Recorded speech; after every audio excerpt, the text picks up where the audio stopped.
విర్రవీగుతున్న దుష్టత్వాన్ని, సమస్త కల్మషాన్ని మాని అన్నాడు. అవన్నీ పెట్టుకుని దేవుడి దగ్గరకు వస్తే, నీ బ్రతుకుని మార్చుకోకుండా దేవుడి దగ్గరకు వచ్చి నువ్వు పాట పాడితే ఏంటి, ప్రార్థన చేస్తే ఏంటి, ఏం చేస్తే ఏంటి చెప్పండి? అవన్నీ కూడా దేవుడి దగ్గర పనిచేయవండి, గుర్తుపెట్టుకోండి. అవేమి ఉపయోగంలో రావండి, అవేమో మనకి ఫలించవండి, మన జీవితాన్ని ఇంకా అధోపాతాలకి తీసుకెళ్తాయండి అవన్నీ కూడా.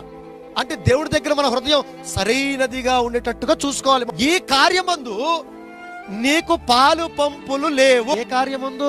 నువ్వు వచ్చి పరిశుద్ధాత్మ దేవుని అడుగుతున్నావే, పరిశుద్ధాత్మ పేరిట ఎన్నో కార్యక్రమాలు చేస్తున్నా అంటున్నావే, దేవుడి పేరిట ఎన్నో కార్యక్రమాలు చేస్తున్నా చెబుతున్నావు కదా, ఇవన్నీ కూడా నీ హృదయం బాగోకుండా ఇవన్నీ చేస్తే అవి ఫలింపులోకి రావు, అవి పాలు పంపులోకి రావు.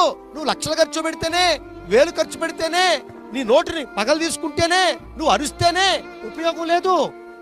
No use at all.